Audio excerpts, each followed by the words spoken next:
Welcome to YouTube channel History Questions on PUC. ದ್ವಿತೀಯ PUC ಗೆ ಸಂಬಂಧಪಟ್ಟಂತಹ ಸಿಲೆಬಸ್ ಅನ್ನ ಇವತ್ತಿನ ಕ್ಲಾಸ್ ಒಳಗ ನಾವು ಹೇಳ್ತಾ ಇದೀವಿ. ಆಲ್ರೆಡಿ ನಿಮ್ಮ ಕಾಲೇಜ್ ಇರ್ತಕ್ಕಂತ ಎಲ್ಲಾ ಲೆಕ್ಚರ್ಸ್ ಕೂಡ ಈ ಕ್ವಶನ್ ಗಳನ್ನ ಡಿಸ್ಕಸ್ ಮಾಡ್ತಾ ಇದಾರ. ಅದ್ರ ಜೊತೆಗೆ ಏನಾದ್ರೂ ಡೌಟ್ಸ್ ಇರ್ತಾ ಇತ್ತಪ್ಪ ಅಂದ್ರ ಈ ಕ್ಲಾಸ್ ಅನ್ನ ಕೇಳಿ ಅನ್ನುವಂತ ನಿಮ್ಗೋಸ್ಕರ ಈ ಚಾನೆಲ್ ಅನ್ನ ಏನ್ ಮಾಡ್ತಾ ಇದೀಪ ಅಂದ್ರ ನಾವು ಸ್ಟಾರ್ಟ್ ಮಾಡ್ತಾ ಇದೀವಿ. ಇವತ್ತಿನಿಂದ ಏನಾದ್ರೂ ನಿಮ್ಗೆ ಡೌಟ್ಸ್ ಇತ್ತಪ್ಪ ಅಂದ್ರ ಇದರಲ್ಲಿ ಕ್ಲಿಯರ್ ಮಾಡ್ಕೊಳ್ರಿ ಅಂತ ಹೇಳ್ತಾ ಇವತ್ತಿನ ಒಂದು ಅಧ್ಯಾಯವನ್ನ ನಾವು ಪ್ರಾರಂಭವನ್ನ ಮಾಡೋಣ. ಇವತ್ತಿನ ಒಂದು ಅಧ್ಯಾಯದಲ್ಲಿ ನಮಗ ಇತಿಹಾಸ ವಿಷಯಕ್ಕೆ ಸಂಬಂಧಪಟ್ಟಂತಹ ಮೊದಲೇ ಅಧ್ಯಾಯ ಯಾವ್ದೈತ್ರಿ ಸರ? ಮೊದಲೇ ಅಧ್ಯಾಯ ಏನಪ್ಪಾ ಅಂದ್ರ ಭಾರತದ ಇತಿಹಾಸದ ಮೇಲೆ ಭೂಗೋಳದ ಪ್ರಭಾವ ಅಂತದ. ಅಲ್ಲಿ ಪೀಠಿಕೆ ಅಂತದ. ಇಲ್ಲಿ ಯಾವ್ದ್ರಿ? ಪೀಠಿಕೆ ಒಳಗ ಹಲವಾರು 2 ಮಾರ್ಕ್ಸ್ ಕ್ವಶನ್ ಅನ್ನ ಬರ್ತಾವ್ರಿ. ಇದು ನೋಡ್ರಿ 5 ಮಾರ್ಕ್ಸ್ ಕ್ವಶನ್ ಅದ. 5 ಮಾರ್ಕ್ಸ್ ಕ್ವಶನ್ ಅದ. ಹಿಮಾಲಯ ಪರ್ವತ ಆಗಿರ್ಬಹುದ್ರಿ. ನೆಕ್ಸ್ಟ್ ಎರಡನೇದು ಉತ್ತರ ಬಯಲುಗಳಾಗಿರ್ಬಹುದ್ರಿ. ನೆಕ್ಸ್ಟ್ ಮೂರನೇದ ಮರುಭೂಮಿ ಪರ್ವತ ಆಗಿರ್ಬಹುದ್ರಿ. ನೆಕ್ಸ್ಟ್ ದಕ್ಷಿಣದ ಪ್ರಸ್ಥಭೂಮಿ ಮತ್ತು ಕರಾವಳಿ ತೀರಗಳಾಗ್ಬೇಕ್ರಿ. ಸಾರಿ, ರೇಖೆಗಳಾಗೈತ್ರಿ, ತೀರಗಳಂತಾರಿ. ಆ ನಂತರ ನೆಕ್ಸ್ಟ್ ಐದನೇದ ಸಮಾರೋಪ ಅಂತದ. ಇದು 5 ಮಾರ್ಕ್ಸ್ ಕ್ವಶನ್ ರೀ. ನೆಕ್ಸ್ಟ್ ಇದ್ರೊಳಗ ಈ ಪೀಠಿಕೆ ಒಳಗ ಯಾವ್ಯಾವ ಕ್ವಶನ್ ಬರ್ತಾವ ಅನ್ನೋದನ್ನ ಡಿಸ್ಕಸ್ ಮಾಡೋಣ. ಈಗ ಭಾರತ ಉಪಖಂಡ ಅಂತ ಕರೆದಿದ್ದಾರೆ. ಭಾರತವನ್ನ ಏನಂತ ಕರೆದಿದ್ದಾರ್ರಿ? ಉಪಖಂಡ ಅಂತ ಕರೆದಿದ್ದಾರೆ. ಭಾರತ ದೇಶವನ್ನ ಏನಂತ ಕರೆದಿರಪ್ಪ? ಭಾರತವನ್ನ ಉಪಖಂಡ ಅಂತ ಕರೆದ. ಉಪಖಂಡ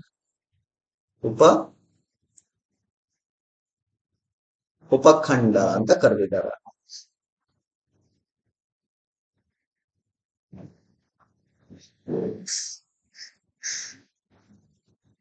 ಉಪಖಂಡ ಭಾರತವನ್ನ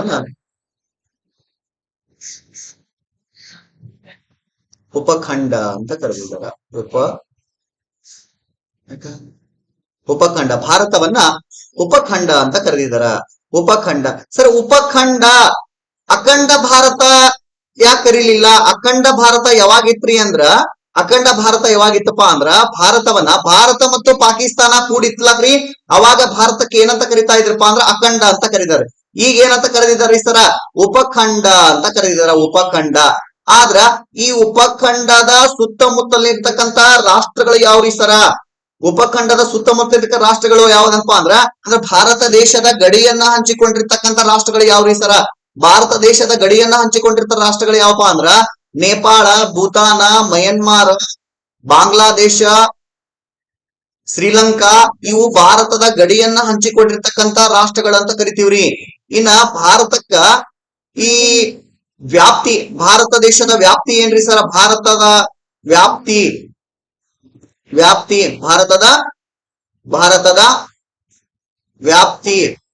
ಏನ್ರಿ ಸರ? ವ್ಯಾಪ್ತಿ ಅಂದ್ರ ವಿಸ್ತೀರ್ಣ ಅಂತ ಕರಿತೀವಿ. ವಿಸ್ತೀರ್ಣ. ಇಲ್ಲೊಂದು ಗ್ರಂಥ ಅದರಿ, ವಿಷ್ಣು ಪುರಾಣದ ಪ್ರಕಾರ ಅಂತದ. ನಿಮ್ಗೆ ಗೊತ್ತದ ಯಾವ ಪುರಾಣ ಇದೆ ಅದು? ವಿಷ್ಣು ಪುರಾಣ. ಈ ವಿಷ್ಣು ಪುರಾಣದ ಪ್ರಕಾರ ಭಾರತದ ವ್ಯಾಪ್ತಿಯನ್ನ ನೋಡೋಣ. ಸಮುದ್ರದಿಂದ ಉತ್ತರಕ್ಕೆ ನೋಡ್ರಿ, ಸಮುದ್ರದಿಂದ ಉತ್ತರಕ್ಕೆ ಹಿಮಾಲಯದಿಂದ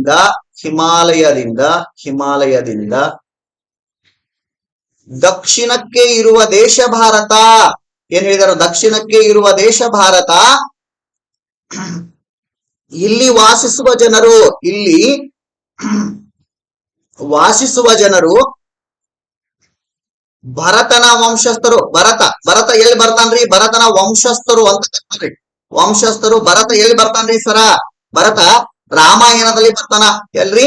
ರಾಮಾಯಣದಲ್ಲಿ ಬರ್ತಾನ ಭರತ. ಈ ರಾಮಾಯಣದಲ್ಲಿ ಬರ್ತಕ್ಕಂತ ಈ ಭರತ ಏನದಲ್ಲ, ಈ ಭರತನ ಹೆಸರನ್ನ ಭಾರತಕ್ಕೆ ಭಾರತ ಅಂತ ಹೆಸರು ಕರೆದಿರಬಹುದ್ರಿ. ಇಮ್ಯಾಜಿನ್, ಕರೆದಿರಬಹುದ್ರಿ ಅಂತ ಹೇಳಾಕತ್ತೇನ್ರಿ. ಕರೆದಿರಬಹುದ್ರಿ. ಆನಂತರ ಭಾರತಕ್ಕೆ ಭಾರತ ಅಂತ ಭರತನಿಂದಾಗಿ ಹೆಸರು ಬಂದಿರಬಹುದ್ರಿ ಅಂತ ಹೇಳಾಕತ್ತೇನ್ರಿ. ಆ ನಂತರ ಭರತ ಖಂಡ ಅಂತ ಕರೆದ್ರಿ. ಈ ಭರತ ಖಂಡ ಅಂತ ಕರೆದ್ರಿ. ಭರತ ವರ್ಷ ಅಂತ ಕರೆದ್ರಿ. ಆನಂತರ ಏನಂತ ಕರೆದ್ರಿ? ಭಾರತ ಅಂತ ಕರೆದ್ರಿ. ಆ ನಂತರ ಏನಂತ ಕರೆದ್ರಿ? ಹಿಂದೂಸ್ತಾನ ಅಂತ ಕರೆದ್ರಿ. ಆ ನಂತರ ಏನಂತ ಕರೆದ್ರಿ? ಜಂಬೂ ದ್ವೀಪ ಅಂತ ಕರೆದ್ರಿ. ನೆನಪಿರ್ಲಿ, ಜಂಬೂ ದ್ವೀಪ. ಸರ್ ಜಂಬೂ ದ್ವೀಪ ಅಂದ್ರೆ ಏನ್ರಿ ಸರ್? ಸುತ್ತಲೂ ನೀರು, ಮಧ್ಯದಲ್ಲಿ ಭೂಮಿ ಇರುವುದಕ್ಕೆ ಏನಂತ ಕರಿತೀವಪ್ಪ ಅಂದ್ರ ನಾವು ದ್ವೀಪ, ನಾಟ್ ದೀಪ, ಮನೆಯ ದೀಪ ಅಲ್ರಿ. ಜಂಬೂ ದ್ವೀಪ ಅಂದ್ರೆ ಏನಪ್ಪಾ ಅಂದ್ರೆ ಸುತ್ತಲೂ ನೀರು, ಮಧ್ಯದಲ್ಲಿ ಇರ್ತಕ್ಕಂಥ ಭೂಮಿಗೆ ಏನಂತ ಕರಿತೇವ್ರಿ? ನಾವು ದ್ವೀಪ ಅಂತ ಕರಿ. ಸರ್ ಜಂಬೂ ಅದರ್ಲಾಗ್ರಿ, ಜಂಬೂ ದ್ವೀಪ ಅಂತ ಭಾರತ ಕರಿಬೇಕಾದ್ರ ಕಾರಣ ಏನ್ರಿ ಸರ? ಭಾರತ ಗೋಲಾಕಾರ ಇರೋದ್ರಿಂದ ನೆರಳೆ ಹಣ್ಣಿನ ಆಕಾರ ಅಂದ್ರೆ ಜಾಂಬ್ಳಿಕಾಯಿ ಅಂತ ಕರಿತೇವ್ರಿ, ನೆರಳೆ ಹಣ್ಣು. ಜಾಂಬ್ಳಿಕಾಯಿ ಸೀಸನ್ ಸ್ಟಾರ್ಟ್ ಆಗಿತ್ತು ನೋಡ್ರಿ. ಈ ನೆರಳೆ ಹಣ್ಣಿನ ಆಕಾರ ಯಾವ ರೀತಿ ಆಗಿದೆ ಸರ್? ಈ ರೀತಿ ಆಗಿದೆ. ಈ ನೆರಳೆ ಹಣ್ಣಿನ ಆಕಾರ ಹೋಲುವುದ್ರಿಂದ ಭಾರತಕ್ಕ ಜಂಬೂ ದ್ವೀಪ ಅನ್ನುವಂತ ಹೆಸರಿಂದ ಕರೆದ್ರಿ. ಆ ನಂತರ ಹಿಂದೂಸ್ತಾನ್ ಅಂತ ಕರೆದ್ರಿ, ಇಂಡಿಯಾ ಅಂತ ಕರೆದ್ರಿ. ಭಾರತ ದೇಶಕ್ಕೆ ಇರ್ತಕ್ಕಂತ ಹಲವಾರು ಹೆಸರುಗಳ್ರಿ ಇವು. ಇನ್ನ ಇಲ್ಲಿ ಭಾರತ, ಇಂಡಿಯಾ ಎಂಬ ಪದವು ಯಾವ ಭಾಷೆಯಿಂದ ಬಂದಿದೆ ಅಂತ ಕ್ವಶನ್ ಕೇಳ್ತಾರೆ. ಇಂಡಿಯಾ ಎಂಬ ಪದವು ಯಾವ ಭಾಷೆಯಿಂದ ಬಂದಿದೆ? ಗ್ರೀಕ್ ಭಾಷೆ. ಯಾವ ಭಾಷೆ? ಗ್ರೀಕ್. ಇಂಡಿಯಾ ಎಂಬ ಪದವು ಗ್ರೀಕ್ ಭಾಷೆಯ ಇಂಡೋಸ್, ಯಾವ್ದ್ರಿ? ಇಂಡೋಸ್ ಎಂಬ ಪದದಿಂದ ಬಂದಿದೆ. ಎದರಿಂದ ಬಂದಿದೆ? ಇಂಡೋಸ್ ಎಂಬ ಪದದಿಂದ ಬಂದಿದೆ.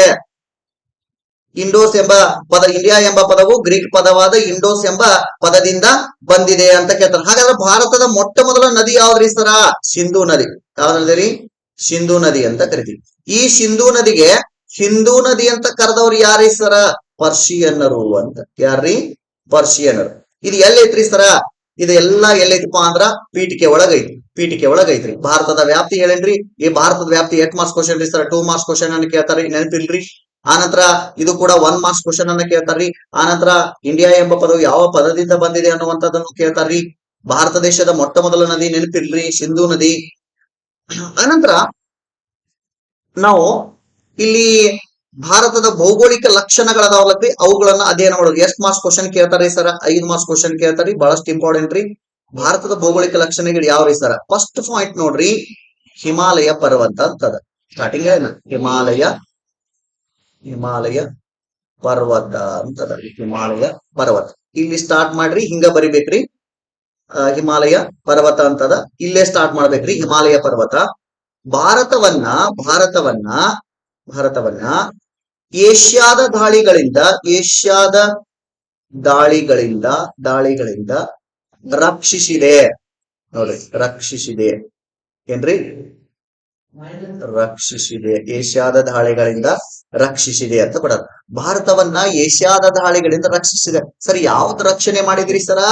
ಹಿಮಾಲಯ ಪರ್ವತ ನೋಡ್ರಿ, ನೈಸರ್ಗಿಕ ತಡೆಗೋಡೆಯಾಗಿ ನಿಂತ್ಕೊಂಡದ್ರಿ ಸರ್. ನೈಸರ್ಗಿಕ ತಡೆಗೋಡೆಯಾಗಿ ನೋಡ್ರಿ. ಉತ್ತರದ ಆಕ್ರಮಣಕಾರರು ಭಾರತ ದೇಶದ ಒಳಗಡೆ ಬಂದು, ಉತ್ತರದ ಆಕ್ರಮಣಕಾರರು ಭಾರತ ದೇಶದ ಒಳಗಡೆ ಬಂದ ದಾಳಿ ಮಾಡಕ ಯಾವ್ದು ಬಿಟ್ಟಿಲ್ರಿ ಸರ? ಇದು ಬಿಟ್ಟಿಲ್ ನೋಡ್ರಿ. ಯಾವ್ದ್ರಿ? ಹಿಮಾಲಯ ಪರ್ವತ ಬಿಟ್ಟಿಲ್ರಿ. ಎತ್ತರವಾಗಿರ್ತಕ್ಕಂಥ ಪರ್ವತವನ್ನ ದಾಟಿ ಉತ್ತರದ ಆಕ್ರಮಣಕಾರರು ಭಾರತ ದೇಶದ ಒಳಗಡೆ ಬಂದ ದಾಳಿ ಮಾಡಕ ಯಾಕೆ ಸಾಧ್ಯ ಆಗಿಲ್ರಿ ಸರ? ಅಲ್ಲಿ ಹಿಮಾಲಯ ಪರ್ವತ ಅದ. ಇನ್ನ ಸದಾಕಾಲ ಹರಿಯುವ ನದಿಗಳಿಗೆ ಜನ್ಮ ಕೊಟ್ಟದ್ರಿ ಸರ. ಸದಾಕಾಲ ಹರಿಯುವ ನದಿಗಳಿಗೆ ಜನ್ಮ ನೀಡಿದ್ ಯಾವ್ದ್ರಿ ಸರ? ಜನ್ಮ ನೀಡಿದ್ ಯಾವ್ದ್ರಿ ಅಂದ್ರಪ್ಪ ಅಂದ್ರೆ ಹಿಮಾಲಯ ಪರ್ವತ. ಹೀಗಾಗಿ ಹಿಮಾಲಯ ಪರ್ವತ ಇರುವುದ್ರಿಂದ ಏಷ್ಯಾದ ದಾಳಿಗಳಿಂದ ಏನ್ ಮಾಡಿದಪ್ಪ ಅಂದ್ರ, ಅಥವಾ ಉತ್ತರದ ಆಕ್ರಮಣಕಾರರು ಭಾರತ ದೇಶದ ಮೇಲೆ ಬಂದು ದಾಳಿ ಮಾಡಕ ಯಾವ್ದು ತಡೆ ಒಡ್ಡೈತ್ರಿ ಸರ? ಯಾವ ತಡೆ ಒಡ್ಡೈತಪ್ಪ ಅಂದ್ರೆ ಹಿಮಾಲಯ ಪರ್ವತ. ಹಾಗಾದ್ರ ಇಲ್ಲಿ ನಮ್ಮ ಉತ್ತರ ಭಾರತ ಸೇಫ್ ಇದ್ದ ಹಂಗೆ. ಇನ್ ನೆಕ್ಸ್ಟ್ ಸರ ಎರಡನೇ ಪಾಯಿಂಟ್ ಅನ್ನ ನೋಡೋಣ. ಎರಡನೇ ಪಾಯಿಂಟ್ ಏನಾದ್ರಿ ಸರ? ಉತ್ತರದ ಬಯಲುಗಳು ಅಂತದ. ಉತ್ತರದ ಬಯಲುಗಳು ಅಂತದ ಎರಡನೇ ಪಾಯಿಂಟ್. ಇಲ್ಲಿ ನೋಡ್ರಿ, ಹಿಂಗ್ ಡಾಟ್ ಕೊಟ್ರಿ, ಇಲ್ಲಿಂದ ಸ್ಟಾರ್ಟ್ ಮಾಡ್ಬೇಕ್ರಿ. ಬರು ಶೈಲಿ ಅಂತ ಕರಿತೀವ್ರಿ. ಇದಕ್ಕೆ ಏನ್ ಮಾಡ್ಬೇಕ್ರಿ? ಮತ್ತ ಅಂಡರ್ಲೈನ್ ಅನ್ನ ಮಾಡ್ಬೇಕ್ರಿ, ನೆನಪಿಲ್ರಿ. ಇನ್ನು ಉತ್ತರದ ಬಯಲುಗಳು, ಈ ನದಿಗಳು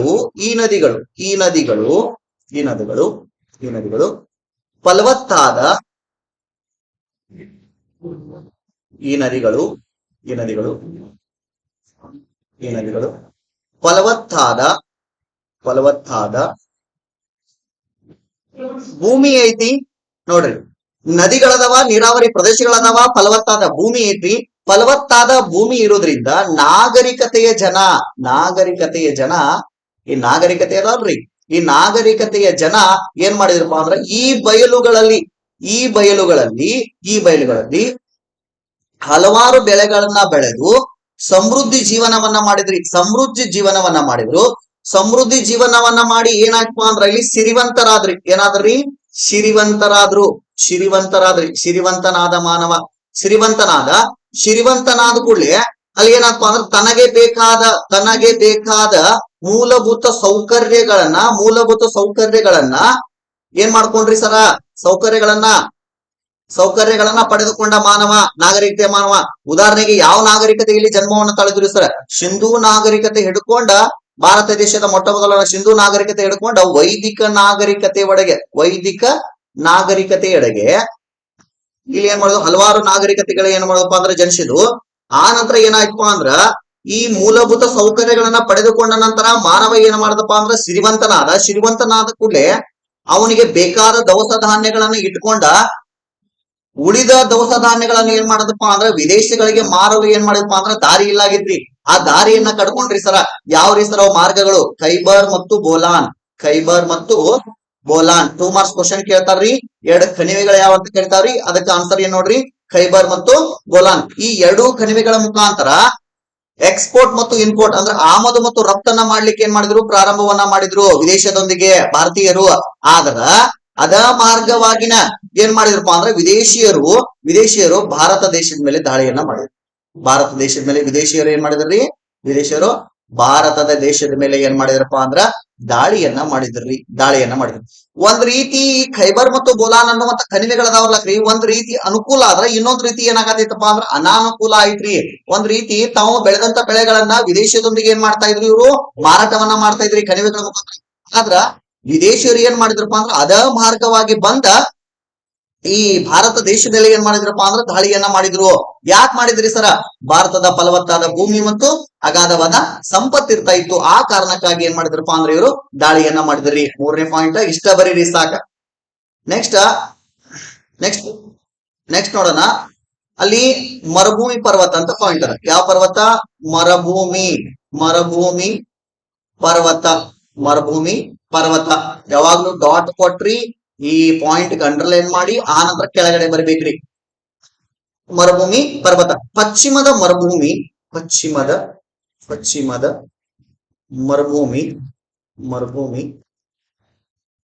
ದಕ್ಷಿಣದ ಪ್ರಸ್ಥಭೂಮಿ. ದಕ್ಷಿಣದ ಪ್ರಸ್ಥಭೂಮಿ ಇರೋದ್ರಿಂದ ದಕ್ಷಿಣ ಭಾರತವು ಕೂಡ ಸರಿ ಏನಿತ್ರಿ ಸರ? ದಕ್ಷಿಣ ಭಾರತವು ಕೂಡ ಸೇಫ್ ಇತ್ರಿ. ಆದ್ರ ದಕ್ಷಿಣ ಭಾರತವು ಸೇಫ್ ಇರುವುದರಿಂದ, ದಟ್ಟವಾದ ಅರಣ್ಯಗಳು ಇರುವುದರಿಂದ, ಮರುಭೂಮಿ ಇರುವುದರಿಂದ ಮತ್ತು ಪ್ರಸ್ಥಭೂಮಿ ಅಂದ್ರೆ ಸದಾಕಾಲ ಹಚ್ಚ ಹಸಿರಾಗಿರ್ತಕ್ಕಂಥ ಭೂಮಿಗೆ ಏನಂತ ಕರಿತೀವಪ್ಪ ಅಂದ್ರ ಪ್ರಸ್ಥಭೂಮಿ ಅಂತ ಕರಿತೀವಿ. ಇದು ದಕ್ಷಿಣ ಭಾರತದಲ್ಲಿ ಕೂಡ ಐತ್ರಿ. ದಕ್ಷಿಣ ಭಾರತದಲ್ಲಿ ಕೂಡ ಏನಾಗಿತ್ರಿ? ಈ ಮರುಭೂಮಿ ಪರ್ವತ ಏನಾಗಿತ್ರಿ? ತಡೆಗೋಡಿಯಾಗಿ ನಿಂತ್ಕೊಂಡಿತ್ರಿ. ಆದ್ರ ಜಗತ್ತಿನ ಇತರೆ ನಂತರದ ದಿನಗಳಲ್ಲಿ ಜಗತ್ತಿನ ಇತರೆ ಭಾಗಗಳೊಂದಿಗೆ ಸಂಪರ್ಕವನ್ನ ಬೆಳೆಸಿದ್ರಿ. ಇತರೆ ಭಾಗಗಳೊಂದಿಗೆ ಅಂದ್ರೆ ವಿದೇಶದೊಂದಿಗೆ ಏನ್ ಮಾಡುದು? ಸಂಪರ್ಕವನ್ನ ಬೆಳೆಸಲು ಏನ್ ಮಾಡಿದ್ರಿ? ಪ್ರಾರಂಭವನ್ನ ಮಾಡಿದ್ರಿ.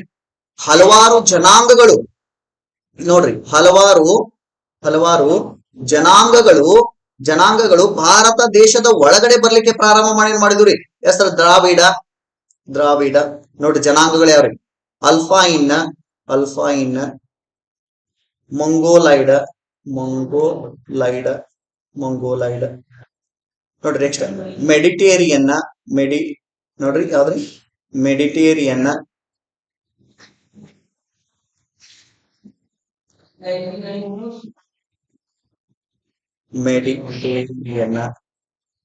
ನೋಡ್ರಿ ದ್ರಾವಿಡ, ಅಲ್ಫೈನ, ಮಂಗೋಲೈಡ್, ಮೆಡಿಟೇರಿಯನ್,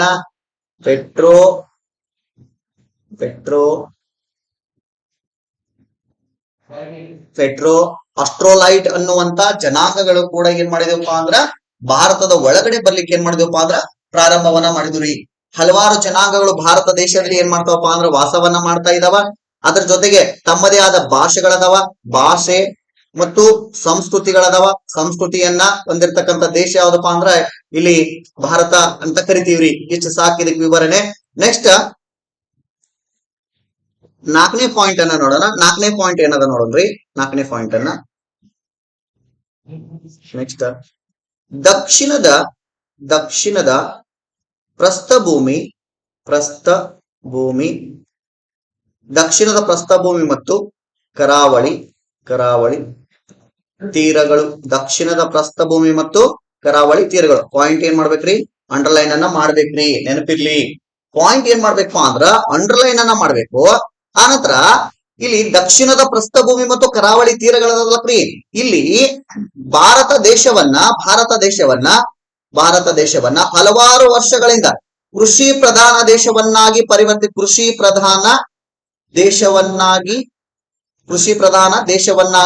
ಮಾಡಿವೆ. ಭಾರತವನ್ನ ಕೃಷಿ ಪ್ರಧಾನ ದೇಶವನ್ನಾಗಿ ಮಾಡಿವೆ. ಆನಂತರ ಈ ಭಾರತದ ಪುಣ್ಯಭೂಮಿ, ಭಾರತದ ಬೆನ್ನೆಲುಬು ಅಂತ ಯಾರು ಕೇಳಿದಾಗ, ಇಲ್ಲಿ ಭಾರತದ ಬೆನ್ನೆಲುಬು ಯಾರು ಅಂತ ಕೇಳಿದಾಗ ರೈತ ಅಂತ ಕರಿತೀವಿ. ನೆನಪಿರ್ಬೇಕು, ರೈತ ಅಂತ ಕರಿಬೇಕು. ಹೀಗಾಗಿ ಈ ಭಾರತದ ಬೆನ್ನೆಲುಬು ಹಲವಾರು ನದಿಗಳು ಇರುವುದರಿಂದ ಭಾರತ ದೇಶವನ್ನ ಕೃಷಿ ಪ್ರಧಾನ ದೇಶವನ್ನಾಗಿ ಮಾಡಿವೆ. ಹೀಗಾಗಿ ಅನೇಕ ಬೆಳೆಗಳನ್ನ ಏನ್ ಮಾಡ್ತಾ ಇದ್ರಪ್ಪ ಅಂದ್ರೆ ಇಲ್ಲಿ ಬೆಳೀತಾ ಇದ್ರು. ಆನಂತರ ಇಲ್ಲಿ ಏನಾಗಿತ್ತಪ್ಪ ಅಂದ್ರ ಪ್ರಮುಖವಾಗಿರ್ತಕ್ಕಂತ ನೈಸರ್ಗಿಕ ಸಂಪನ್ಮೂಲಗಳಿರುವುದರಿಂದ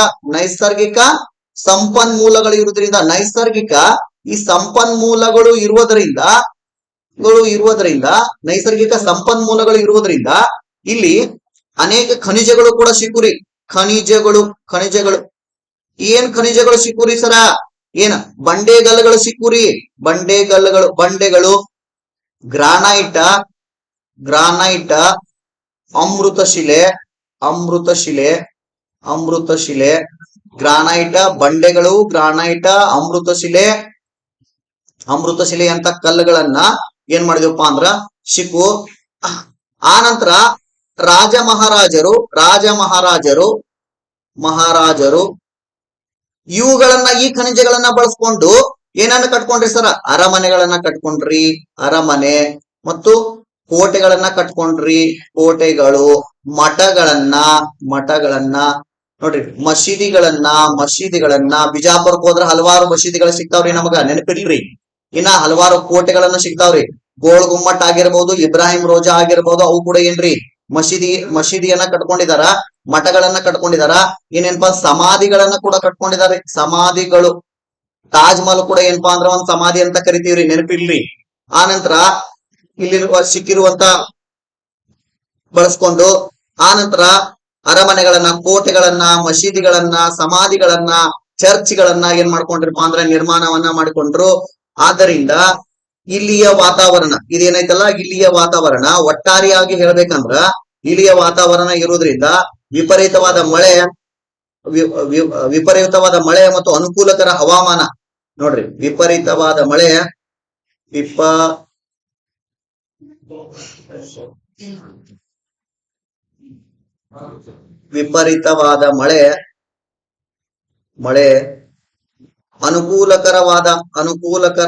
ಅನುಕೂಲಕರವಾದ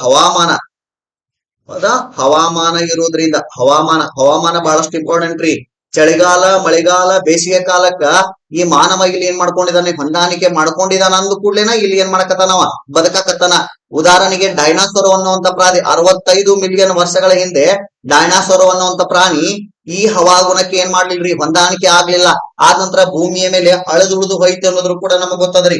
ಹೀಗಾಗಿ ಮಾನವ ಯಾಕೆ ಭೂಮಿ ಮೇಲೆ ಹುಟ್ಕೊಂಡ್ ಇದ್ರಿ ಸರ? ಯಾಕಂದ್ರೆ ಈ ವಾತಾವರಣಕ್ಕೆ ಮಾನವ ಏನ್ ಮಾಡಿದಾನಪ್ಪ ಅಂದ್ರ ಹೊಂದಾಣಿಕೆಯನ್ನ ಮಾಡ್ಕೊಂಡಿದಾನ. ಹೀಗಾಗಿ ವಿಪರೀತವಾದ ಮಳೆಯ ಅನುಕೂಲಕರವಾದ ಹವಾಮಾನ ಇರುವುದರಿಂದ ಇಲ್ಲಿ ಸಸ್ಯಗಳು ಬೆಳೆದ್ರಿ, ಪ್ರಾಣಿಗಳು ಬೆಳೆದ್ರಿ. ಸಸ್ಯ ವರ್ಗನ ಕೂಡ ಬೆಳೆದ್ರಿ, ಪ್ರಾಣಿ ವರ್ಗನ ಕೂಡ ಏನಾಯ್ತ್ರಿ? ಬೆಳವಣಿಗೆಯನ್ನ ಹೊಂದಿದ್ರು. ಸಸ್ಯ ವರ್ಗ ಮತ್ತು ಪ್ರಾಣಿ ವರ್ಗ ಕೂಡ ಏನಾದಪ್ಪ ಅಂದ್ರ ಬೆಳವಣಿಗೆಯನ್ನ ಹೊಂದಿದ್ರು. ಆನಂತರ ಇಲ್ಲಿಯ ವಾತಾವರಣ ಮನುಷ್ಯನ ಸರ್ವಾಂಗೀಣ ಅಭಿವೃದ್ಧಿ. ಇಲ್ಲಿಯ ವಾತಾವರಣ ಅಂದ್ರೆ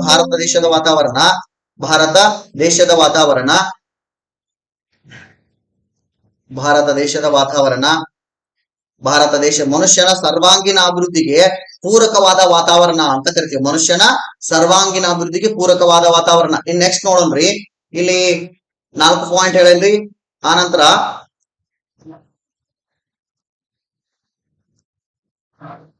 ನೆಕ್ಸ್ಟ್ ತಯಾರ ಸರ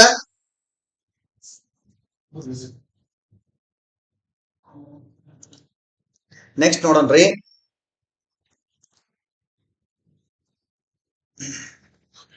4 ಪಾಯಿಂಟ್ ಅನ್ನ ಹೇಳಿದೇನ್ರಿ. ಭಾರತವು ಭಾರತದ ಇತಿಹಾಸದ ಮೇಲೆ ಭೂಗೋಳ ಒಂದನೇ ಪಾಯಿಂಟ್ ರೀ ಹಿಮಾಲಯ ಪರ್ವತ ಅಂತದ.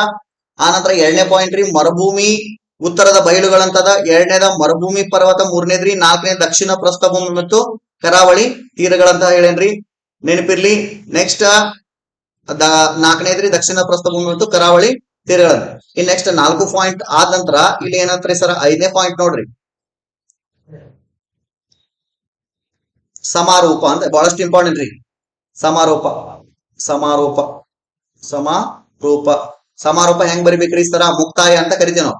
ಈ ಮೇಲಿನ ಎಲ್ಲಾ ಅಂಶಗಳು ಈ ಮೇಲಿನ ಎಲ್ಲಾ ಅಂಶಗಳು ಈ ಮೇಲಿನ ಎಲ್ಲಾ ಅಂಶಗಳು ಈ ಮೇಲಿನ ಎಲ್ಲಾ ಅಂಶಗಳು ಭಾರತದ ಇತಿಹಾಸದ ಭೌಗೋಳಿಕ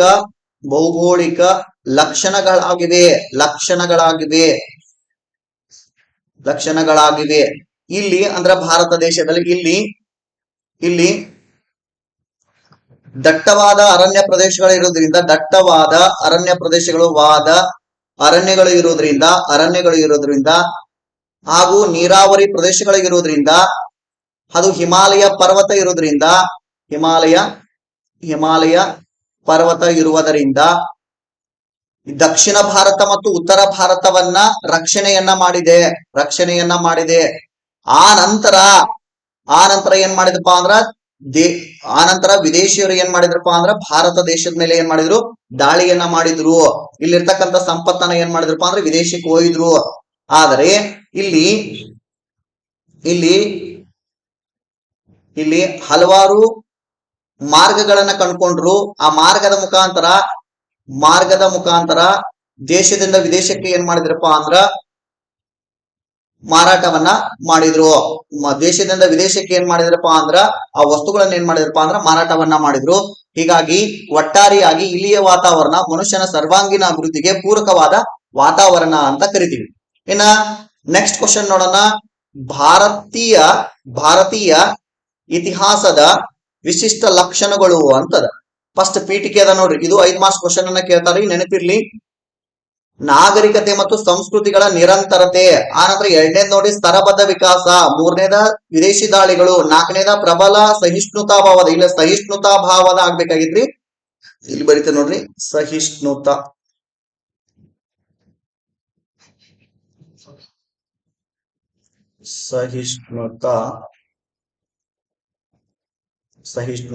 ಭಾವದ ನೋಡ್ರಿ, ಸಹಿಷ್ಣುತಾ ಭಾವದ ಹಿಂದೂ ಧರ್ಮ.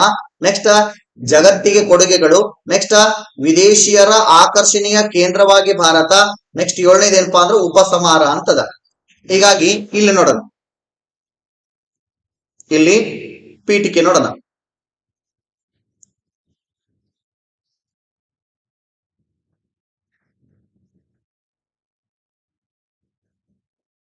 ಪೀಠಿಕೆ ನೋಡ್ರಿ, ಭಾರತವು ಜಗತ್ತಿನ ವಿಸ್ತೀರ್ಣದಲ್ಲಿ ಜಗತ್ತಿನ 7ನೇ ಅತಿ ದೊಡ್ಡ ರಾಷ್ಟ್ರ ನೋಡ್ರಿ. 706ರಿಂದ 707 ರಾಷ್ಟ್ರಗಳನ್ನ ಹೊಂದಿರತಕ್ಕಂಥ ದೇಶ ಯಾವಪ್ಪ ಅಂದ್ರ ಭಾರತ. ಹೀಗಾಗಿ ಜಗತ್ತಿನ 7ನೇ ಅತಿ ದೊಡ್ಡ ರಾಷ್ಟ್ರ, 7ನೇ ವಿಸ್ತೀರ್ಣದ ಅತಿ ದೊಡ್ಡ ರಾಷ್ಟ್ರ ಯಾವ್ದ್ರಿ ಸರ, ಭಾರತ ಅಂತ ಕರಿತೀವಿ. ಇನ್ನು ಜನಸಂಖ್ಯೆಯಲ್ಲಿ ನೋಡ್ರಿ, ಜನಸಂಖ್ಯೆಯಲ್ಲಿ 2ನೇ ಸ್ಥಾನವನ್ನ ಹೊಂದಿರತಕ್ಕಂಥ ದೇಶ ಯಾವ್ದಪ್ಪ ಅಂದ್ರ ಭಾರತ ಅಂತ ಕರಿತೀವಿ. ಪ್ರಥಮ ಸ್ಥಾನ ಯಾವ್ದಾದ್ರ ಚೀನಾ ಅಂತ ಕರಿತೀವಿ. ಇನ್ನ ನಮ್ಮ ಇತಿಹಾಸದ ಪಿತಾಮಹ ಯಾರ್ರಿ, ಹೆರೋಡೋಟಸ್ ನೋಡ್ರಿ, ಹೆರೋಡೋಟಸ್. ಈ ಹೆರೋಡೋಟಸ್ ಅನ್ನು ಕೂಡ ಅವಾಗ ನೋಡ್ರಿ, ಭಾರತವನ್ನ ಅತ್ಯಂತ ಜನಸಂಖ್ಯೆಯುಳ್ಳ ಪ್ರದೇಶ ಅಂತ ಕರಿತಾನ್ರಿ. ಅತ್ಯಂತ ಜನಸಂಖ್ಯೆಯುಳ್ಳ ಪ್ರದೇಶ ಅಂತ ಕರಿತಾನೆ, ನೆನಪಿರ್ಲಿ. ಜಗತ್ತಿನಲ್ಲಿ ವಿಸ್ತೀರ್ಣ ಒಳಗ 7ನೇ ಅತಿ ದೊಡ್ಡ ರಾಷ್ಟ್ರ ಭಾರತ. ಜನಸಂಖ್ಯೆಯಲ್ಲಿ 2ನೇ ಸ್ಥಾನವನ್ನ ಪಡೆದುಕೊಂಡಿರ್ತಕ್ಕಂಥ ಭಾರತ. ಹೆರೋಡೋಟಸ್ ಅನ್ನು ಕೂಡ ಭಾರತವನ್ನ ಅತ್ಯಂತ ಜನಸಂಖ್ಯೆಯುಳ್ಳ ಪ್ರದೇಶ ಅಂತ ಕರಿತಾನ್ರಿ. ಅಲ್ಲಿ ಫಸ್ಟ್ ಪಾಯಿಂಟ್ ನೋಡೋಣ, ಎಲ್ಲಾ ಪಾಯಿಂಟ್ ಗಳನ್ನ ಬರ್ಕೋಬೇಕ್ರಿ. ಮೊದಲ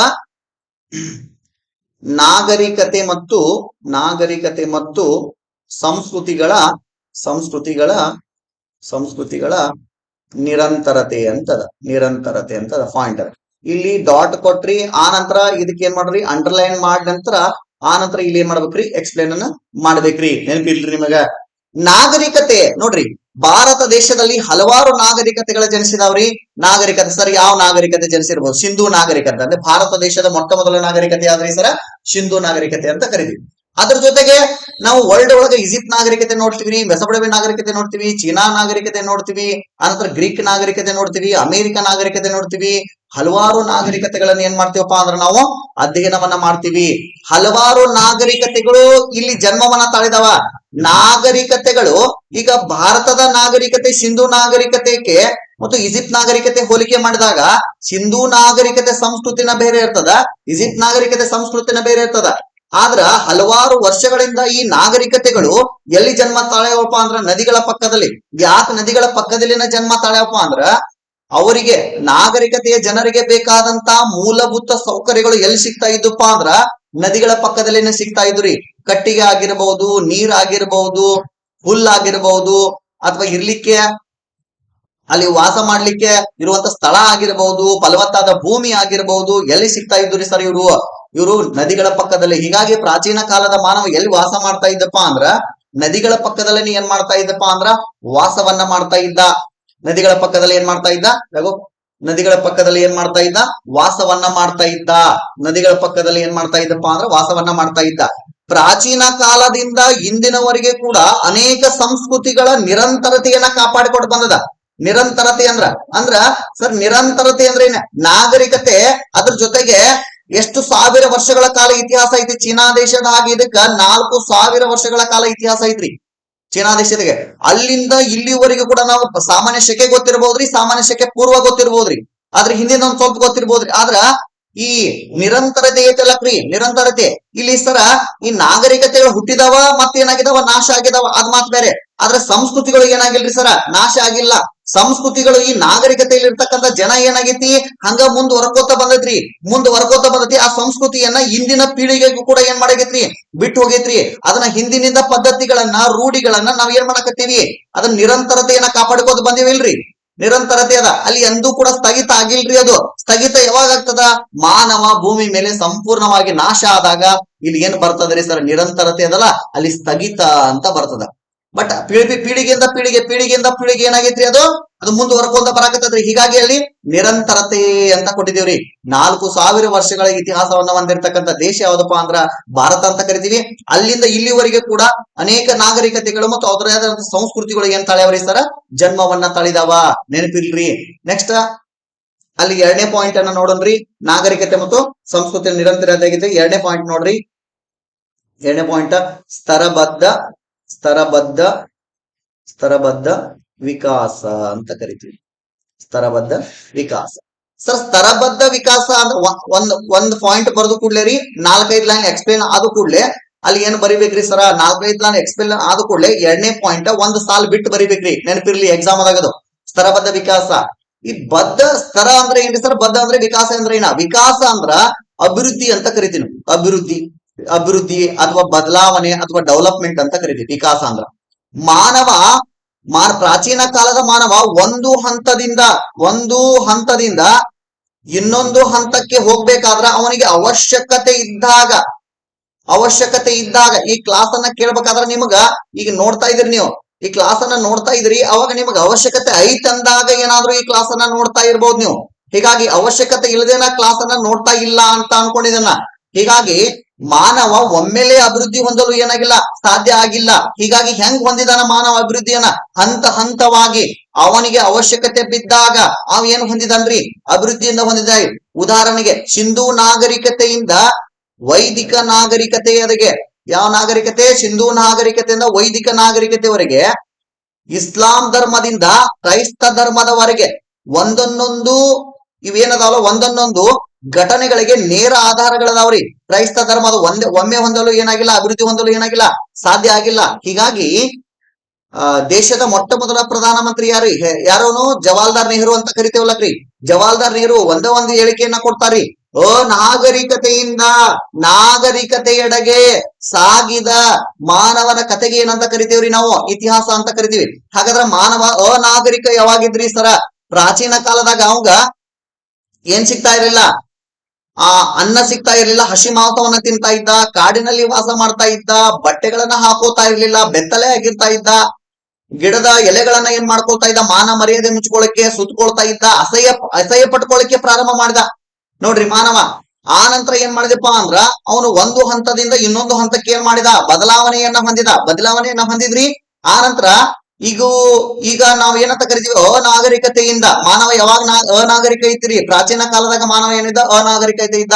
ಈಗ ನಾವ್ ಏನಾಗ್ಯವ್ರಿ ಸರ, ನಾಗರಿಕತೆಯೆಡೆಗೆ ಸಾಗಿದ ಮಾನವನ ಕತೆಗೆ ಏನಂತ ಕರಿತೀವ್ರಿ, ಇತಿಹಾಸ ಅಂತ ಕರಿತೀವಿ ಅಂತ ಹೇಳಿದ್ರೆ. ಹೀಗಾಗಿ ಮಾನವ ಅಭಿವೃದ್ಧಿಯನ್ನ ಹೊಂದಬೇಕಾದ್ರೆ ಹಂತ ಹಂತವಾಗಿ ಅವನಿಗೆ ಅವಶ್ಯಕತೆ ಇದ್ದ ಹಾಗೆ ಏನು ಹೊಂದಿದ್ರಿ, ಅಭಿವೃದ್ಧಿಯನ್ನ ಹೊಂದಿದಾನ. 2ನೇ ಪಾಯಿಂಟ್ ನೆನಪಿಲ್ರಿ. ನೆಕ್ಸ್ಟ್ ಸರ 3ನೇ ಪಾಯಿಂಟ್ ನೋಡ್ರಿ ಸರ್, ಯಾವ್ದ್ರಿ, ವಿದೇಶಿ ದಾಳಿಗಳು ಅಂತ. ಯಾವ ದಾಳಿಗಳು? ವಿದೇಶಿ ದಾಳಿಗಳು ಅಂತದ 3ನೇ ಪಾಯಿಂಟ್. ಬಹಳ ಇಂಪಾರ್ಟೆಂಟ್ ರೀ, ವಿದೇಶಿ ದಾಳಿಗಳು. ವಿದೇಶಿಗಳು ಭಾರತ ಅದರಲ್ಲೂ ಅಂತ ಕೊಟ್ಟಾರ ನೋಡ್ರಿ. ಭಾರತ ಅದರಲ್ಲೂ ಉತ್ತರ ಭಾರತದ ಮೇಲೆ ಪದೇ ಪದೇ ಏನಾಗ್ತಾ ಇತ್ತಂತ, ದಾಳಿ ಆಗ್ತಾ ಇತ್ತು. ಉತ್ತರ ಭಾರತದ ಮೇಲೆ ಪದೇ ಪದೇ ದಾಳಿ ಆಗ್ತಾ ಇತ್ತು ಸರ್. ಉತ್ತರ ಭಾರತದ ಮೇಲೆ ಪದೇ ಪದೇ ದಾಳಿ ಆಗ್ತಾ ಇತ್ತು. ದಾಳಿಯನ್ನ ಮಾಡಿದವ್ರು ಯಾರೇ ಸರ? ಉದಾಹರಣೆಗೆ ಗ್ರೀಕರು ಮಾಡಿದ್ರಿ. ಗ್ರೀಕರು, ಕುಶಾನರು ನೋಡ್ರಿ, ಹೂನರು, ಕಾಮ ಕೊಡ್ಬೇಕ್ರಿ, ಹೂನರು, ಅಫ್ಘಾನರು, ಮಂಗೋಲರು ನೋಡ್ರಿ, ಗ್ರೀಕರು, ಕುಶಾನ್ರು, ಹೂನ್ರು, ಅಫ್ಘಾನ್ರು, ಮಂಗೋಲರು ಪ್ರಾಚೀನ ಭಾರತದ ಮೇಲೆ ಏನ್ ಮಾಡಿದ್ರಪ್ಪ ಅಂದ್ರ ದಾಳಿಯನ್ನ ಮಾಡಿದ್ರು. ದಾಳಿ ಮಾಡಕ್ ಉದ್ದೇಶ ಏನೈತ್ರಿ ಸರ? ಭಾರತದ ಫಲವತ್ತಾದ ಭೂಮಿ ಇರ್ತಾ ಇತ್ತು ಮತ್ತು ಅಗಾಧವಾದ ಸಂಪತ್ತು ಇರ್ತಾ ಇತ್ರಿ. ಹೀಗಾಗಿ ಇವರೆಲ್ಲರನ್ನ ಭಾರತ ಏನ್ ಮಾಡ್ಕೋತಪ್ಪ ಅಂದ್ರ ಅಟ್ರಾಕ್ಟ್ ಮಾಡ್ಕೋತ್ರಿ, ಆಕರ್ಷಣೆಯನ್ನ ಮಾಡ್ಕೋತ್ರಿ. ಆ ನಂತರ ಈ ಭಾರತ ದೇಶದ ಮೇಲೆ ದಾಳಿಯನ್ನ ಮಾಡಿ ತಮ್ಮದೇ ಆದ ಸಂಸ್ಕೃತಿಯನ್ನ ಇಲ್ಲೇ ಬಿಟ್ಟು ಹೋಗಿದಾರ್ರಿ ಇವರು. ಪ್ರಾಚೀನ ಕಾಲದಾಗ ದಾಳಿ ಮಾಡಿದಾರ. ಗ್ರೀಕರು, ಕುಶಾನ್ರು, ಹೂನ್ರು, ಅಫ್ಘಾನ್ರು ತಮ್ಮದೇ ಆದ ಸಂಸ್ಕೃತಿಯ ಭಾಗವಾಗಿದ್ದಾರೆ ಅಂತ ಕೊಟ್ಟಿದಾರಲ್ಲಿ. ನಮ್ಮದೇ ಆದ ಸಂಸ್ಕೃತಿಯನ್ನು ಅಳವಡಿಸಿಕೊಂಡು ಹೋದ್ರೆ. ಆದ್ರೆ ಬ್ರಿಟಿಷರು ಆಧುನಿಕ ಭಾರತದಲ್ಲಿ ಇದಕ್ಕೆ ಹೊರತಾಗಿದ್ದಾರೆ ಅಂತ ಹೇಳ್ತಾರ. ಸರ್, ಇದಕ್ಕೆ ಹೊರತಾಗಿದ್ರ ಅಂದ್ರೆ ಏನ್ ಸರ್? ಅವರು ಹಲವಾರು ವರ್ಷಗಳ ಕಾಲ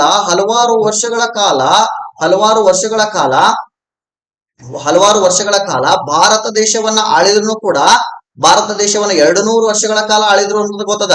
200 ವರ್ಷಗಳ ಕಾಲ ಭಾರತ ದೇಶವನ್ನ ಆಳಿದ್ರು ಕೂಡ ಅವರು ಇಂಗ್ಲೆಂಡ್ಗೆ ಹೋಗ್ಬೇಕಾದ್ರೆ ನಮ್ಮ ಸಂಸ್ಕೃತಿಯನ್ನ ತಗೊಂಡು ಹೋಗ್ಲಿಲ್ರಿ. ಅವರು ನಮ್ಮ ಭಾರತೀಯ ಸಂಸ್ಕೃತಿಯನ್ನ ತಗೊಂಡು ಹೋಗ್ಲಿಲ್ಲ. ಹಾಗಾದ್ರೆ ಯಾವ ಸಂಸ್ಕೃತಿಯನ್ನ? ಅವ್ರದೇ ಆದ ಸಂಸ್ಕೃತಿಯನ್ನ ಎಲ್ಲಿ ಬಿಟ್ಟು ಹೋದ್ರಿ ಸರ? ಭಾರತ ದೇಶದಲ್ಲಿ ಬಿಟ್ಟು ಹೋದ್ರಿ. ಈಗ ನೋಡ್ರಿ, ನಾವು ಹ್ಯಾಪಿ ನ್ಯೂ ಇಯರ್ ಅನ್ನ ಮಾಡ್ತೀವಿ, ವೆಡ್ಡಿಂಗ್ ಆನಿವರ್ಸರಿ ಅನ್ನ ಮಾಡ್ತೀವಿ, ಬರ್ತ್ಡೇಗಳನ್ನ ಮಾಡ್ತೀವಿ, ಹೌದಲ್ಲ? ಇವೆಲ್ಲ ಯಾವ ಕಲ್ಚರಲ್ಲಿ? ವಿದೇಶಿಯರು ಕಲ್ಚರಲ್ ರೀ. ಅವರ ಸಂಸ್ಕೃತಿಯನ್ನ ಬಿಟ್ಟು ಹೋದ್ರ ವಿನಃ ನಮ್ಮ ಸಂಸ್ಕೃತಿ ಏನ್ ಮಾಡ್ಲಿಲ್ರಿ, ಅವರು ತಗೊಂಡು ಹೋಗ್ಲಿಲ್ಲ. ನೆಕ್ಸ್ಟ್ ವಿದೇಶಿ ದಾಳಿಗಳು 4ನೇ ಪಾಯಿಂಟ್ ರೀ, ಬಹಳ ಇಂಪಾರ್ಟೆಂಟ್ ರೀ. ಪ್ರಬಲ ಸಹಿಷ್ಣುತಾ ಭಾವದ ಹಿಂದೂ ಧರ್ಮ ಅಂತದ. ಯಾವ ಧರ್ಮ ರೀ? ಹಿಂದೂ ಧರ್ಮ ಅಂತದ. ಪ್ರಬಲ ಸಹಿಷ್ಣುತಾ ಭಾವದ ಹಿಂದೂ ಧರ್ಮ ಅಂತದ. ಸರ್, ಪ್ರಬಲ ಅಂದ್ರೆ ದೊಡ್ಡ, ಸಹಿಷ್ಣುತಾ ಅಂದ್ರೆ ಏನ್ರಿ ಸರ? ಸಹಿಸ್ಕೊಳ್ಳುವಂತ ಗುಣಕ್ಕೆ ಏನಂತ ಕರಿತೀವಿ? ಸಹಿಷ್ಣುತಾ ಅಂತ ಕರಿತೀವಿ. ಇನ್ನು ಹಿಂದೂ ಭಾರತ ದೇಶದಲ್ಲಿ ಅತ್ಯಂತ ಪ್ರಮುಖವಾದ ಧರ್ಮ, ಅತಿ ದೊಡ್ಡ ಧರ್ಮ ಯಾವ್ದಪ್ಪ ಅಂದ್ರೆ ಹಿಂದೂ ಧರ್ಮ ಅಂತ ಕರಿತೀವಿ. ಹಿಂದೂ ಧರ್ಮದ ಜೊತೆಗೆ ಅನೇಕ ಧರ್ಮಗಳು ಕೂಡ ಏನ್ ಮಾಡಕತ್ತಾವ್ರಿ? ಅನ್ಯ ಧರ್ಮಗಳು ಕೂಡ ಏನ್ ಮಾಡಕತ್ರಿ? ಭಾರತ ದೇಶದಲ್ಲಿ ಏನ್ ಮಾಡಕತ್ತಾವ? ವಾಸವನ್ನ ಮಾಡಕತ್ತಾವ. ಭಾರತ ದೇಶದಲ್ಲಿ ಏನ್ ಮಾಡಕತ್ತಾವ? ವಾಸವನ್ನ ಮಾಡಕತ್ತಾವ. ಸರಿ, ಯಾವ ಧರ್ಮಗಳದಾವ್ರಿ ನಮ್ಮ ಭಾರತ ದೇಶದಲ್ಲಿ? ಅನ್ಯ ಧರ್ಮಗಳು ನೋಡ್ರಿ, ಕ್ರೈಸ್ತ ಅದರಿ, ಕ್ರೈಸ್ತ ಇದ. ಇಸ್ಲಾಂ ಅದ, ಕ್ರೈಸ್ತ, ಇಸ್ಲಾಮ, ಪಾರ್ಸಿ, ಯಹೂದಿ ನೋಡ್ರಿ, ಅನ್ಯ ಧರ್ಮಗಳು. ಯಹೂದಿ ನೋಡ್ರಿ, ಕ್ರೈಸ್ತ ಧರ್ಮ ಅದ, ಇಸ್ಲಾಂ ಧರ್ಮ ಅದ, ಪಾರ್ಸಿ ಧರ್ಮ ಅದ, ಯಹೂದಿ ಧರ್ಮ ಅದ. ಆ ನಂತರ ಅನೇಕ ಧರ್ಮಗಳದಾವ್ರಿ. ಆ ನಂತರ ಸಿಖ್ ಧರ್ಮ ಅದ. ಯಾವ ಧರ್ಮ ಅದ ರೀ? ಸಿಖ್ ಧರ್ಮ ಅದ. ಸಿಖ್ ಧರ್ಮದ ಸ್ಥಾಪಕ ಗುರು ನಾನಕ್ ಅಂತ ಕರಿತೀವಿ. ಅವ್ರ ಗ್ರಂಥ ಯಾವ್ದ್ರಿ ಸರ್? ಗುರು ಗ್ರಂಥ ಸಾಹಿಬ್ ಅಂತ ಕರಿತೀವ್ರಿ. ಇನ್ನ ಈ ಹಿಂದೂ ಧರ್ಮ ಅನೇಕ ಧರ್ಮಗಳನ್ನ ಸಹಿಸ್ಕೊಂಡು ಹೊಂಟದ್ರಿ. ಆ ಸಹಿಸ್ಕೊಳ್ಳುವಂತ ಈಗ ಮುಸ್ಲಿಂ ಧರ್ಮ ಅದ. ಆ ನಂತರ ಬೌದ್ಧ ಧರ್ಮ ಅದ. ಬೌದ್ಧ ಧರ್ಮಕ್ಕ ಹೆಚ್ಚಾಗಿ ಎಲ್ಲಿ ಕಂಡು ಬರ್ತಾರ ಸರ್? ಚೀನಾ ದೇಶದಲ್ಲಿ ಕಂಡು ಬರ್ತಾರ. ಇಲ್ಲಪ್ಪ, ನೀವು ನಮ್ ಜೊತೆ ಇರ್ಬೇಡ್ರಿ, ಚೀನಾಕ ಹೋಗ್ರಿ ಅಂತನ ಭಾರತ ಇಲ್ಲ. ಕ್ರೈಸ್ತ ಧರ್ಮ ಅದ. ಈ ಕ್ರೈಸ್ತರಿಗೆ ಈ ಭಾರತದಲ್ಲಿ ಉಳ್ಕೊಳಕ್ ಸ್ಥಾನಮಾನ ಇಲ್ಲ. ನೀವ್ ಎಲ್ಲಿ ಹೋಗ್ರಿ? ಇಂಗ್ಲೆಂಡ್ಗೆ ಹೋಗಂತನ ಭಾರತ ಇಲ್ಲ. ಅದಕ್ಕೆ ಯಾವ ಗುಣ ಐತ್ರಿ ಭಾರತಕ್ಕ? ಸಹಿಸ್ಕೊಳ್ಳುವಂತ ಗುಣ ಐತ್ರಿ. ಸಹಿಸ್ಕೊಳ್ಳುವಂತ ಗುಣ ಇರೋದ್ರಿಂದ ಹಿಂದೂ ಧರ್ಮದ ಜೊತೆಗೆ ಅನ್ಯ ಧರ್ಮಗಳು ಕೂಡ ಏನ್ ಮಾಡಕತ್ತಾವ್ರಿ ಸರ? ಬದುಕಾಕತ್ತವ. ಅವರ ಮಸೀದಿಗಳನ್ನ ಕಟ್ಕೊಂಡಿದಾರ, ಮಂದಿರಗಳನ್ನ ಕಟ್ಕೊಂಡಿದಾರ, ಚರ್ಚ್ಗಳನ್ನ ಕಟ್ಕೊಂಡಿದಾರ. ನೋಡ್ರಿ, ಅವ್ರವರ ಅವ್ರಿಗೆ ಬೇಕಾದಂತ ವಾಸಸ್ಥಾನಗಳನ್ನ ಕೊಟ್ಟದ ಭಾರತ. ಹೀಗಾಗಿ ಅದ್ರ ಲೋಗೋ ಏನಿರ್ಬೇಕ್ರಿ, ವಸುಧೈವಕ ಕುಟುಂಬಕಂ. ನೋಡ್ರಿ, ವಸುಧೈವಕ ಕುಟುಂಬಕಂ, ವಸುಧೈವಕ ಕುಟುಂಬಕಂ ಸರ್ವೇ ಜನ ಸುಖಿನೋ ಭವಂತು ಅದ ಅಲ್ಲಿ ಕೊಟ್ಟಿದಾರ. ವಸುದೈವಕ ಅಂದ್ರೆ ಸಮಸ್ತ ಜನರಿಗೆ ಸುಖವಾಗಲಿ, ವಿಶ್ವವೇ ಒಂದು ಕುಟುಂಬ ಏನಂತ ಹೇಳಿದ ನೋಡ್ರಿ, ವಿಶ್ವವೇ ಒಂದು ಕುಟುಂಬ, ಒಂದು ಕುಟುಂಬ.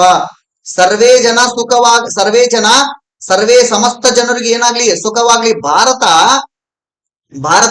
ಕಷ್ಟ ಸುಖವಾಗ್ಲಿ ಅಂತ ಬಯಸ್ಲಿಲ್ಲ. ಏನ್ ಹೇಳಿತ್ ನೋಡ್ರಿ, ಭಾರತ ವಿಶ್ವವೇ ಒಂದು ಕುಟುಂಬ, ಸಮಸ್ತ ಜನರಿಗೂ ಎಲ್ಲಾ ಜನರಿಗೆ ಏನಾಗ್ಲಿ, ಸುಖವಾಗ್ಲಿ ಅನ್ನೋಂಥದ್ದು ಬಯಸ್ತದ ನೋಡ್ರಿ ಭಾರತ. ಆನಂತರ ನೆಕ್ಸ್ಟ್ ಪಾಯಿಂಟ್ ನೋಡನ್ರಿ, 5ನೇ ಪಾಯಿಂಟ್ ನೋಡ್ರಿ, ಜಗತ್ತಿಗೆ ಕೊಡುಗೆಗಳು ಅಂತದ. ಏನ್ರಿ, ಜಗತ್ತಿಗೆ ಕೊಡುಗೆಗಳು ಅಂತದ. ಜಗತ್ತಿಗೆ ಕೊಡುಗೆಗಳು. ಭಾರತ ಜಗತ್ತಿಗೆ ಏನಾದ್ರೂ ಕೊಡುಗೆಯನ್ನ ಕೊಟ್ಟತಿ ಅನ್ರಿ ಸರ? ಹಲವಾರು ಕ್ಷೇತ್ರಗಳಲ್ಲಿ ಕೊಟ್ಟದ್ರಿ. ಸಾಹಿತ್ಯ ಕ್ಷೇತ್ರದಲ್ಲಿ ಹಲವಾರು ಗ್ರಂಥಗಳದಾವ್ರಿ. ಸಾಹಿತ್ಯ, ವಿಜ್ಞಾನ, ತಂತ್ರಜ್ಞಾನ, ಸಂಗೀತ ಅದ ನಮ್ಮಲ್ಲಿ, ಸಂಗೀತ ಅದ. ಮತ್ರಿ ಯೋಗ ಅದರಿ, ಯೋಗ ಅದರಿ. ಆಯುರ್ವೇದ ಅದರಿ, ಆಯುರ್ವೇದ. ಗಣಿತ, ಇಡೀ ಜಗತ್ತಿಗೆ ಸೊನ್ನೆಯನ್ನ ಪರಿಚಯಿಸಿದಂತ ದೇಶ ಯಾವ್ದ್ರಿ ಸರ? ಭಾರತ ಅಂತ ಕರಿತೀವ್ರಿ. ಇನ್ನ ಯೋಗದಿಂದ ರೋಗ ಮುಕ್ತಿ, ಹಲವಾರು ದೇಶಗಳು ಇವತ್ತ ಯಾವ ದೇಶವನ್ನ ನೋಡಿ ಯೋಗವನ್ನ ಮಾಡಕತ್ತಾವ್ರಿ? ಅದು ಭಾರತ. ಅದು ಭಾರತಕ್ಕೆ ಇರ್ತಕ್ಕಂಥ ತಾಕತ್ತು ಅಂತ ಕರಿತೀವಿ ನಾವು.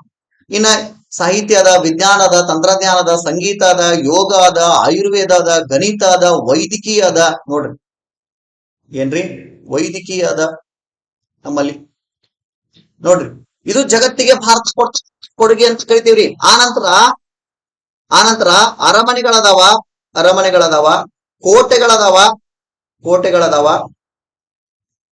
ನೋಡ್ರಿ, ಅರಮನೆಗಳದಾವ, ಕೋಟೆಗಳದಾವ, ಸಮಾಧಿಗಳದಾವ, ಹಲವಾರು ಚರ್ಚ್ಗಳದಾವ. ಈ ಅರಮನೆಗಳನ್ನ, ಕೋಟೆಗಳನ್ನ, ಸಮಾಧಿಗಳನ್ನ, ಚರ್ಚ್ಗಳನ್ನ ನೋಡ್ಲಿಕ್ಕೆ ವಿದೇಶಿಯರು ಎಲ್ಲಿ ಬರ್ತಾ ಇದಾರೆ ಸರ? ಭಾರತ ದೇಶಕ್ಕೆ ಬರ್ತಾ ಇದಾರ. ಅನೇಕ ಪ್ರವಾಸಿಗರು ಭಾರತದಲ್ಲಿರ್ತಕ್ಕಂಥ ಐತಿಹಾಸಿಕ ಸ್ಥಾನಗಳನ್ನು ನೋಡ್ಲಿಕ್ಕೆ ಎಲ್ಲಿ ಬರ್ತಾ ಇದ್ದಾರೆ ಸರ? ಭಾರತ ದೇಶಕ್ಕೆ ಬರ್ತಾ ಇದಾರ. ಇನ್ನು ವಿಶ್ವ ಪರಂಪರೆಯ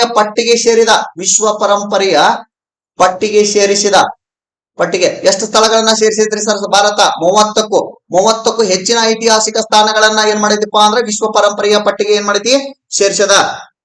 ಅಲ್ಲಿ ಯಾವ್ರಿ ಸರ? ಕೋನಾರ್ಕ, ರಾಜಸ್ಥಾನದ ಗಿರಿದುರ್ಗಗಳು, ರಾಜಸ್ಥಾನದ ಗಿರಿದುರ್ಗಗಳು, ಕೋನಾರ್ಕ. ಜಂತರ್ ಮಂತರ್. ನೆಕ್ಸ್ಟ್ ತಾಜ್ ಮಹಲ, ಪ್ರೇಮಿಗಳ ಸಂಕೇತವಾಗಿರ್ತಕ್ಕಂಥ ನೋಡ್ರಿ ತಾಜ್ ಮಹಲ. ಆನಂತರ ಗಯಾ, ಸಾಂಚಿ, ಹಂಪಿ, ಐಹೊಳೆ, ಪಟ್ಟದಕಲ್ಲು,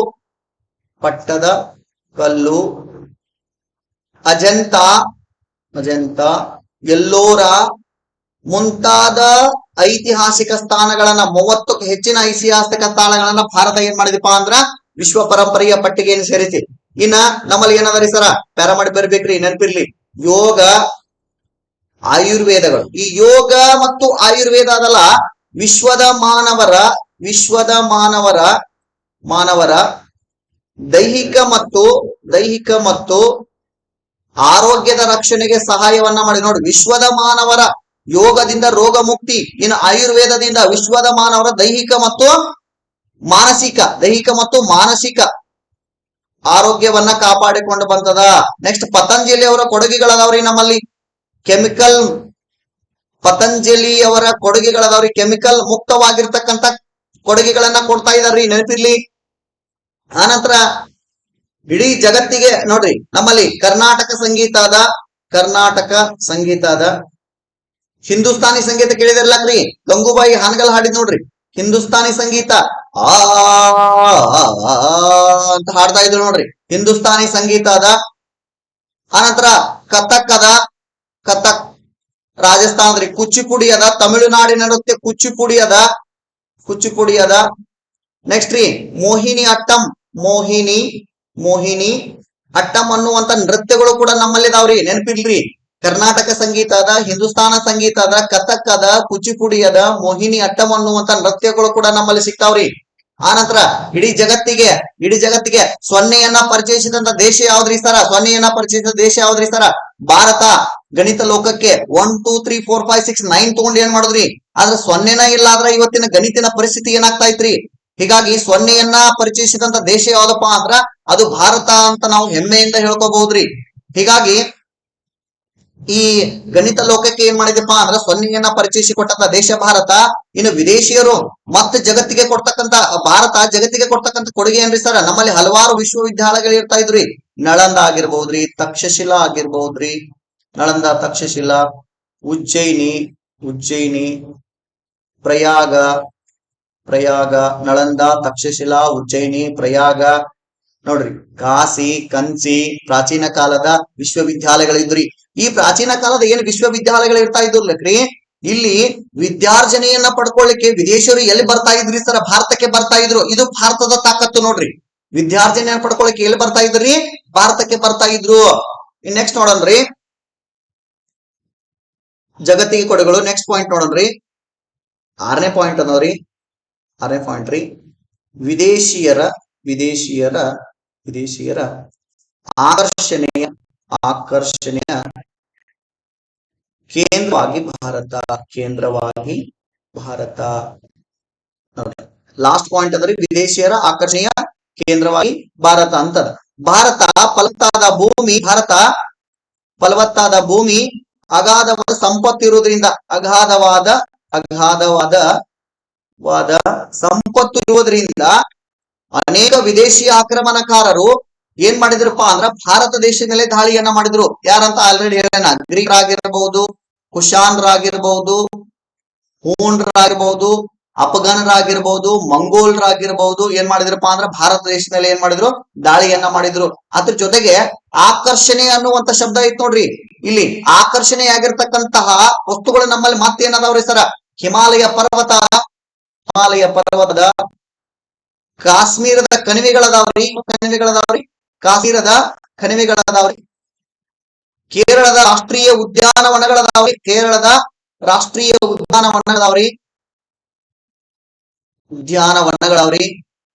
ನೋಡ್ರಿ, ಭಾರತ ಫಲವತ್ತಾದ ಭೂಮಿ, ಅಗಾಧವಾದ ಸಂಪತ್ತು ಇರುವುದರಿಂದ ಅನೇಕ ವಿದೇಶಿ ಆಕ್ರಮಣಕಾರರು ಆಕರ್ಷಣೆಯನ್ನು. ಆನಂತರ ಪ್ರವಾಸಿ ಸ್ಥಾನಗಳು ಯಾವ್ರಿ ಸರ? ಪ್ರವಾಸಿ ಸ್ಥಾನಗಳ ಕಾಶ್ಮೀರದ ಕಣಿವೆ ನೋಡ್ರಿ. ಆದ್ರ ಕಾಶ್ಮೀರಕ್ಕೆ ಹೋದ್ರೆ ಹೊಳ್ಳಿ ಬರ್ತೇವ ಇಲ್ಲೋ ಅನ್ನೋದು ಗೊತ್ತಿಲ್ರಿ. ಯಾಕಂದ್ರೆ ಆಲ್ರೆಡಿ ಯಾವ ಯುದ್ಧ ಆಗೈತ್ರಿ? ಪಹಲ್ಗಾಮ್ ಯುದ್ಧ ಆಗೈತ್ರಿ. ಅದ್ ಕಾಶ್ಮೀರದ ಕಣಿವೆಗಳದಾವ್ರಿ. ಕಾಶ್ಮೀರ ಬಹಳಷ್ಟು ಚೆನ್ನಾಗಿದವ್ರಿ. ನೆಕ್ಸ್ಟ್ ಕೇರಳ ರಾಷ್ಟ್ರೀಯ ಉದ್ಯಾನವನಗಳದಾವ್ರಿ. ನೆಕ್ಸ್ಟ್ ಕಡಲ ತೀರಗಳದಾವ್ರಿ. ನೋಡ್ರಿ, ಕಡಲ ತೀರಗಳದಾವ್ರಿ. ಆನಂತರ ಹಿಮಾಲಯ ಪರ್ವತ ಅದರ ಪ್ರಸ್ಥ ಭೂಮಿಗಳದಾವ್ರಿ. ಸದಾಕಾಲ ಹಚ್ಚ ಹಸಿರಾಗಿರ್ತಕ್ಕಂತಹ ಭೂಮಿಗಳದಾವ್ರಿ. ಇವುಗಳನ್ನ ನೋಡು ವಿದೇಶಿಯರು ಎಲ್ಲಿ ಬರ್ತಾ ಇದಾರೆ ಸರ್? ಇವತ್ತಿನ ದಿನಮಾನಗಳಲ್ಲಿಪ್ಪ ಅಂದ್ರ ಭಾರತ ದೇಶಕ್ಕೆ ಬರ್ತಾ ಇದಾರ. ಇದು ಭಾರತ ದೇಶಕ್ಕೆ ಇರತಕ್ಕಂತ ತಾಕತ್ತು ಅಂತ ಕರಿತೀವಿ. ನಾವ್ ಯಾವಾಗ್ಲೂ ಕೂಡ ಎಲ್ಲಾ ಪಾಯಿಂಟ್ ಆದ ನಂತರ ಸಮಾರೋಪ ಹಾಕುವುದರಲ್ಲಿ ಯಾವತ್ತೂ ಮರಿಬಾರ್ದ್ರಿ, ನೆನಪಿರ್ಲಿ. ಸಮಾರೋಪ. ಈ ಮೇಲಿನ ಎಲ್ಲಾ ಅಂಶಗಳು ಭಾರತದ ಇತಿಹಾಸದ ವಿಶಿಷ್ಟ ಲಕ್ಷಣಗಳಾಗಿವೆ, ವಿಶೇಷವಾದ ಲಕ್ಷಣಗಳಾಗಿವೆ ಅಂತ. ಹಾಗೆ ಲಕ್ಷಣಗಳಾಗಿವೆ, ಭಾರತದ ಇತಿಹಾಸದ ವಿಶಿಷ್ಟ ಲಕ್ಷಣಗಳಾಗಿವೆ. ಇಲ್ಲಿ ಅನೇಕ ಧರ್ಮಗಳಿವೆ,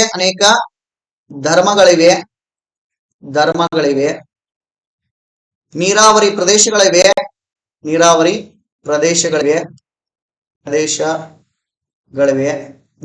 ಪ್ರದೇಶಗಳಿವೆ, ಬೆಟ್ಟ ಗುಡ್ಡಗಳಿವೆ.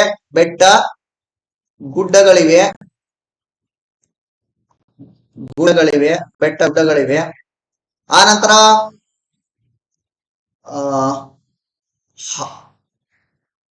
ಜಗತ್ತಿಗೆ ಭಾರತ ಕೊಡ್ತಕ್ಕಂಥ ಹಲವಾರು ಕೊಡುಗೆಗಳಿವೆ. ಆನಂತರ ಅನೇಕ ವಿದೇಶಿಯರು ಭಾರತ ದೇಶದ ಮೇಲೆ ಏನ್ ಮಾಡಿದ್ರಪ್ಪ ಅಂದ್ರ ದಾಳಿಯನ್ನ ಮಾಡಿದ್ರು. ಭಾರತ ಸಂಪತ್ತು ಮತ್ತು ಅಗಾಧವಾದ ಸಂಪತ್ತು ಮತ್ತು ಫಲವತ್ತಾದ ಭೂಮಿ ಇರೋದ್ರಿಂದ. ಇನ್ನ ಅರಮನೆಗಳನ್ನ, ಕೋಟೆಗಳನ್ನ ನೋಡಲು ಕೂಡ ವಿದೇಶಿಯರು ಎಲ್ಲಿ ಬರ್ತಾ ಇರಪ್ಪ ಅಂದ್ರ ಭಾರತ ದೇಶಕ್ಕೆ ಬರ್ತಾ ಇದ್ದಾರ. ಇಷ್ಟ ಹೇಳಿ ಸಮಾರೋಪವನ್ನ ಏನ್ ಮಾಡೋದಪ್ಪ ಅಂದ್ರ ಕನ್ಕ್ಲೂಷನ್ ಅನ್ನ ಮಾಡುದ.